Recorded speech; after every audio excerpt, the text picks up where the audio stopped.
Vamos abrir a palavra do Senhor, agora no Novo Testamento, no conhecido texto e maravilhoso texto do apóstolo Paulo em Romanos, no capítulo 12, apenas os 2 primeiros versos, em que o apóstolo Paulo, dando uma explicação sobre Páscoa, sem falar a palavra Páscoa, porque ele usa a palavra corpo, e faz uma associação do sacrifício que era oferecido na tradição judaica.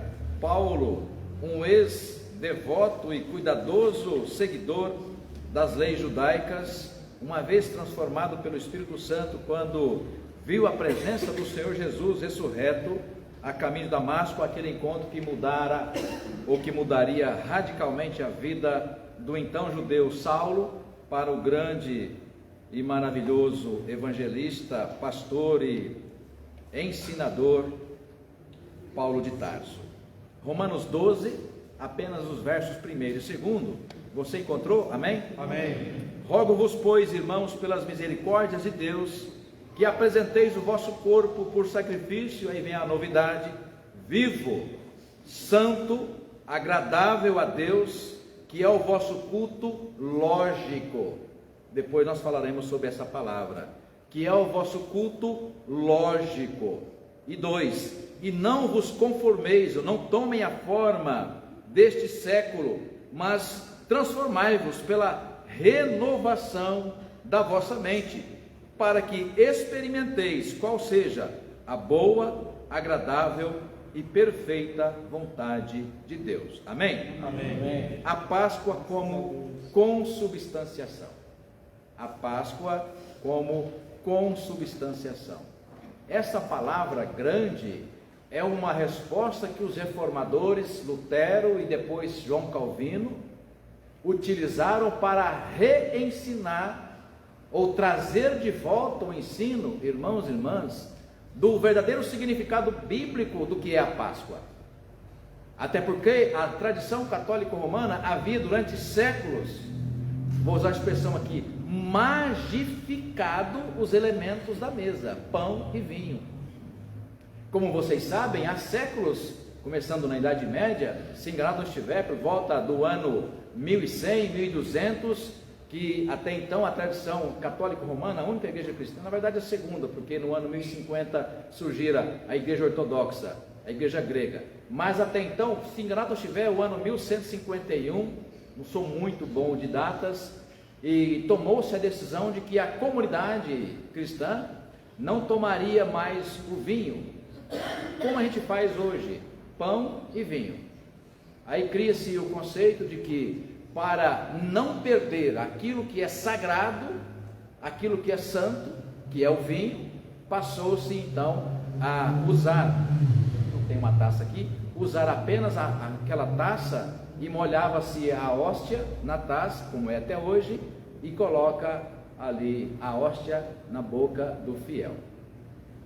Por que essa decisão? Porque se passou a dizer que quando na caminhada que o sacerdote iria levar, o ministro iria levar até a comunidade os elementos, pão e vinho, por vezes caía, chacoalhando, caía vinho no chão, e aí vinham as pessoas, pisavam em cima. Então aquela ideia de que para não pisar no santo vinho do Senhor, que é o sangue de Cristo, passou-se então a essa decisão. Isso vai caminhar até a Reforma Protestante, quando Lutero vai trazer de volta o verdadeiro sentido bíblico da Páscoa ou da ceia do Senhor, quando vai tirar a palavra transsubstância e vai colocar a palavra consubstância. Pastor, o que isso tem a ver? Porque se ensinava na tradição católico-romana, estou citando aqui como historiador, com todo respeito àquela doutrina, mas se passou a ensinar durante séculos que de fato pão e vinho se transformavam no corpo de Cristo. E as pessoas então meio que naquele ensino, claro, trazia muito significado por conta da igreja, porque como que ela detinha em suas mãos e sua autoridade apostólica, né? A autoridade dizia: olha, eu te ofereço o corpo de Cristo, porque o corpo de Cristo estava sob a ordem da igreja. o corpo e o sangue de Cristo. E havia toda aquela instrumentalização para que as pessoas entendessem que naquele momento que recebesse, presbítero Denilson, os elementos, elas estavam aqui automaticamente sendo abençoada pelo pão e pelo vinho. Sai-se o conceito de transubstanciação, porque de fato nada se transforma no corpo de Cristo, a não ser a própria encarnação de Cristo. Fora isso, não há nenhum ensino bíblico com fundamentação no Novo Testamento que nos dê segurança, seu Maurício, a falar sobre qualquer coisa que signifique isto, que Deus se de fato diviniza em coisas. Não. E aí vem a expressão com substância. Ou seja, pastor, o que é com substância? Com é nós nos reunimos. Com é nos reunir, estar junto de. E substância é natureza, ou seja, um objeto. Então, com substância, na ocasião da Páscoa, a igreja nada mais é do que pela graça que nos uniu com, mediante a fé, dom de Deus que permeia o nosso coração, nós somos unidos em torno da mesa do Senhor. Tá, até aí tudo bem, entendi. E onde está a diferença? A diferença é que, como dizia tanto Lutero, sobretudo Calvino, a presença de Deus na ceia do Senhor é espiritual. Se o coração que é reunido na mesa do Senhor, na Páscoa, como fizemos hoje pela manhã, e o mundo todo, a fé cristã, celebrou neste domingo, essa cena fundamental na fé cristã. Se o coração do fiel que está ali, ou mesmo da pessoa que está ali, mesmo que batizada, professa, membro daquela igreja, se esse coração não for tocado na ocasião da ceia do Senhor, pelo Espírito Santo de Deus, ele não será abençoado, ele não terá ali um momento de comunhão. Pode haver sentimento religioso, mas não um momento de comunhão com Deus Pai, Filho e Espírito Santo, porque esses elementos não são divinos. Esses elementos são símbolos, sinais, que Hebreus vai dizer tipos de Cristo, porque de fato o alimento é espiritual e ele nos alimenta espiritualmente, tocando no nosso coração. Por que isso é importante, igreja? Para a gente entender que tudo que há na terra é criado por Deus e nós colocamos as mãos e profanamos. Nós não temos mãos capazes, não temos doutrina capazes, conhecimento capazes de tornar qualquer que coisa santa, qualquer que seja coisa santa, nem mesmo pão, nem mesmo vinho. Então é importante que a gente entenda esse sentido da Páscoa e da comunhão da mesa, para que a gente possa ir para o texto que Paulo nos convida a entender o sacrifício vivo. É disso que Paulo está falando aqui no capítulo 12 de Romanos, verso 1 e verso 2. Volte lá os seus olhos, vamos nos ater um pouco a esse momento. Então Paulo desafia os seus ouvintes na igreja em Roma: rogo-vos, pois, irmãos, pelas misericórdias de Deus, que apresenteis o vosso corpo por sacrifício vivo, santo e agradável a Deus, que é o vosso culto racional. Quando Paulo fala, igreja, irmãos e irmãs, e aqui um primeiro momento dessa reflexão, quando Paulo fala do sacrifício vivo, sem usar a palavra Páscoa, como disse há pouco, Paulo está dando um ensinamento sobre a Páscoa de Jesus, a Páscoa do Senhor. E por que a palavra Páscoa? Porque nós vimos pela manhã, naquele momento em que as crianças, de forma estética, bíblica e linda, cada ano fica melhor, né? Naquela hora que eles pegaram ali um potezinho com a imitação de um pincel e com aquela tinta vermelha foram então pintando os umbrais.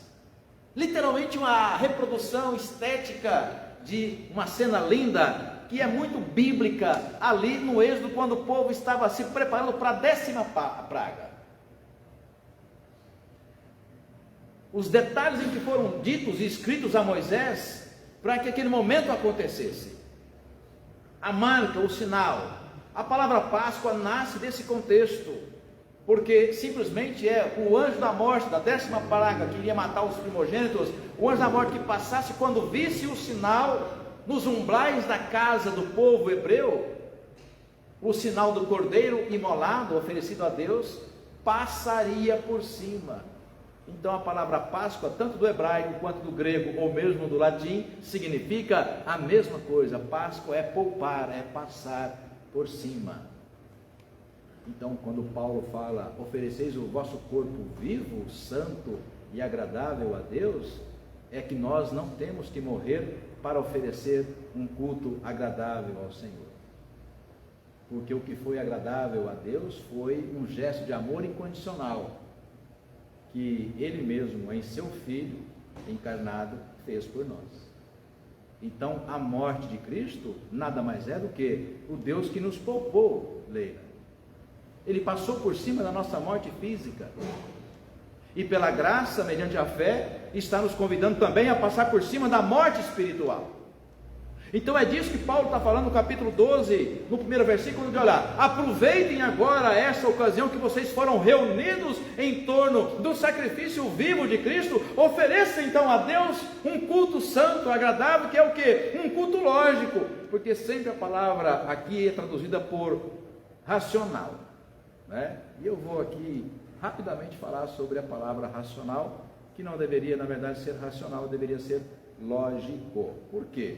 Porque o grego é logikos, a palavra aí. Foi traduzida por racional, de razão. E durante muito tempo, Helwig, você vai me entender, por que agora estou citando o seu nome? Durante muito tempo se entendeu que era o culto tipo europeu, um culto estético, com bastante ordem, contemplação, típico da cultura milenar dos europeus. Então, durante muito tempo se entendeu que a palavra culto racional era uma liturgia semelhante, por exemplo, à liturgia latina da Igreja Católica Romana. Ou mesmo quando depois nas missões americanas e europeias para a América Latina, sobretudo ao Brasil, que o culto tinha que ter toda aquela vestimenta e aquela roupagem europeia ou mesmo norte-americana. E depois, compreendendo o texto, a gente vai perceber que a palavra lógicos do grego deveria ser traduzido por lógico em português. Fazer uma pausa. Por que lógico em português? Então, por exemplo, está aqui o professor de matemática. 2 mais 2, logicamente, quanto que dá? 4. Dá 4. 2 mais 2, 4. Claro que tem uns filósofos matemáticos que falam, não, pera lá, dependendo, né, rapaz? Dependendo, 2 mais 2 pode não ser 4, né? Mas não é dessa filosofia que estou falando. Estou falando do básico do dia a dia. 2 mais 2 são 4, né? Então, por exemplo, né? Denilson vai viajar e vai ficar uns dias fora. A Leila fala, precisa fazer mercado. Ela fala 2 mais 2, é 2 notas de 200, mais, então 2 mais 2, 400. Para 3 dias dá, né? Estou brincando com... Dá. Então 2 mais 2 são 4. Então quando ele fala, né? Apresenteis o vosso corpo por sacrifício vivo, santo e agradável a Deus, que é o vosso culto, que lógico. Por que lógico? Irmãos e irmãs, quando nós efetivamente somos consubstanciados, ou seja, nós somos reunidos à natureza de Cristo, e fomos reunidos por causa do quê? Da graça, do sacrifício, da Páscoa que nos poupou da morte física, no caso, aquele sacrifício que fosse oferecido mesmo para imolar mesmo, nós teremos a morte física, mas não mais a morte espiritual. A morte física foi de Jesus. Então, quando Paulo está dizendo, olha, vocês foram poupados dessa morte, então agora não há mais que oferecer um sacrifício de morte. Então ofereça um sacrifício vivo, santo e agradável. E é o que? Um culto europeu? Não, um culto lógico. O que é um culto lógico? 2 mais 2 são 4? O que é um culto lógico? Ora, pois, nós que somos uma nova criatura, irmãos e irmãs, nós que somos uma nova criatura em Cristo, que somos selados no Espírito Santo, que somos agora reunidos na mesa do Senhor, é lógico que nós oferecemos o que é um culto agradável a Deus. E esse culto não apenas um espaço cultico, é lógico que na conversa lá fora, com quem quer que seja, nas nossas relações profissionais, nas nossas relações sociais, nas nossas relações materiais, ou seja, porque o Espírito Santo habita em nós. Então, onde quer que a planta do nosso pé pise, onde quer que a nossa língua, os nossos lábios profiram, qualquer que seja a palavra, onde quer que o nosso cérebro esteja a serviço do pensamento, ou seja, tudo em nós, agora é habitado pelo Espírito Santo. Então é lógico que a gente vai oferecer um culto santo e agradável a Deus. Amém? Amém. Esta é a relação que Paulo faz com então o sacrifício que precisava imolar o cordeiro, agora com a nossa vida em Cristo Jesus, porque foi transformada, lavada pelo sangue do cordeiro. Num segundo momento, irmãos e irmãs, Páscoa é renovar a mente e sempre em memória de Cristo. Páscoa é renovar a mente e sempre em memória de Cristo. Veja, verso 2: e não tomem a forma com este século, mas transformai-vos pela renovação da vossa mente, para que experimenteis qual seja a boa, agradável e perfeita vontade de Deus. Quando há pouco nós lemos o livro do profeta Daniel, ele fala muito da importância da gente dedicar tempo à leitura da palavra, do conhecimento de Deus. Já citamos tantas vezes o texto conhecido de vocês, de toda a igreja, Amós no capítulo 4, quando ele fala, aliás, Oséias, o meu povo está sendo destruído por falta de conhecimento. Então, quando o apóstolo Paulo fala, dona Joana, sobre uma mente renovada, eu tenho há muito tempo dito a mim mesmo e aos meus ouvintes que é uma mente treinada, uma mente discipulada a serviço do reino de Deus. Quando os nossos pais, os de vocês também diziam, Rafael? Não sei se é isso, mas... Então, quando nós nos treinamos pelo princípio da palavra, nós treinamos o nosso cérebro, o nosso raciocínio. É isso que nós estamos aqui colocando em prática do que diz o versículo 2 que Paulo escreveu. Transformar constantemente a nossa mente, a nossa vida, porque, como se diz, exceto alguma anormalidade física, todo ser humano vai aprender. Aliás, aspas, não apenas ser humano, Outro dia eu vi um vídeo, fui para frente, fui para trás, voltei e falei assim, só pode ser verdade, porque não tem como montar isso daqui, Mas pensa num cachorrinho subindo escada. Subiu a escada, foi lá em cima, porque a tranca era lá em cima. Aí lá em cima ele simplesmente puxa a tranca, desce da escada e sai para a rua. Eu falei, gente, como pode um negócio desse? Não apenas o ser humano, mas até também um animal de estimação, doméstico, treinado, aprendeu. Então, amados irmãos e irmãs, nenhum ser humano fica sem conhecimento.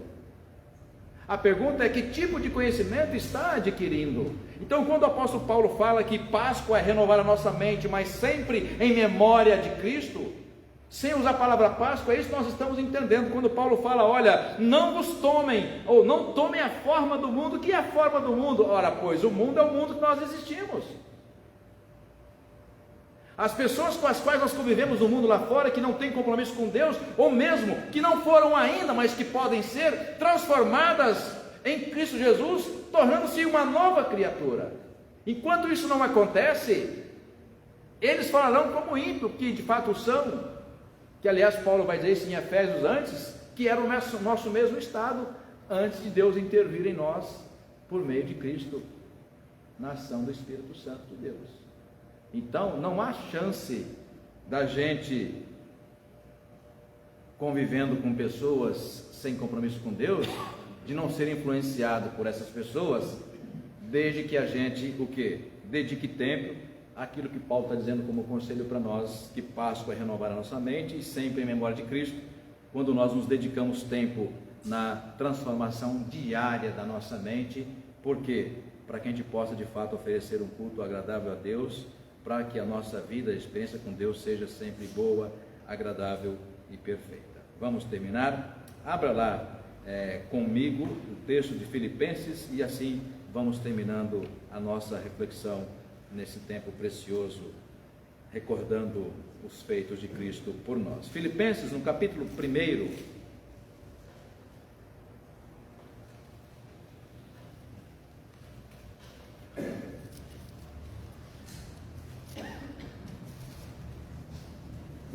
os versos 20 e 21,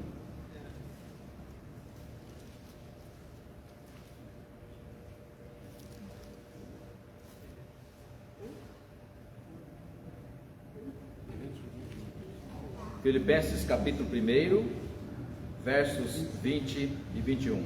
Você encontrou? Amém? Amém.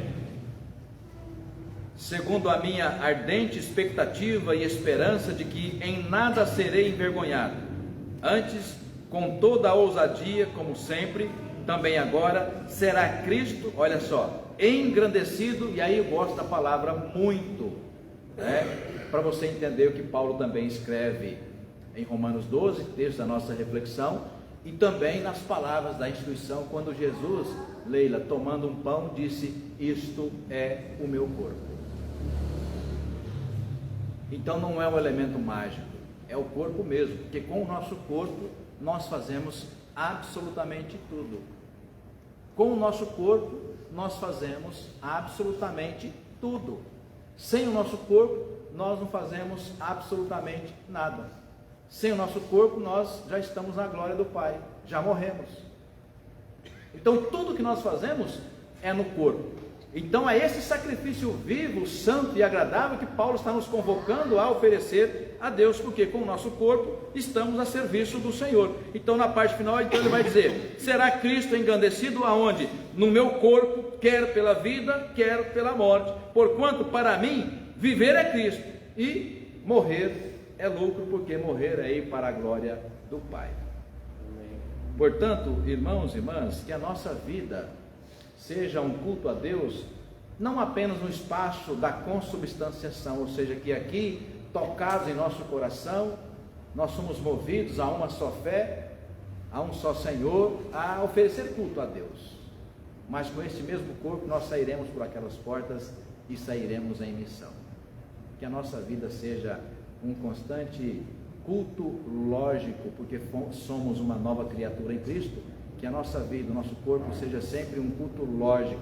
Por que lógico? De testemunho a Deus que Cristo vive na glória do Pai e vive também em nós por meio do nosso testemunho. Somos uma nova criatura para a glória do Senhor e a serviço do Senhor. Que Deus assim, irmãos e irmãs, nos abençoe hoje e sempre. Amém. Amém.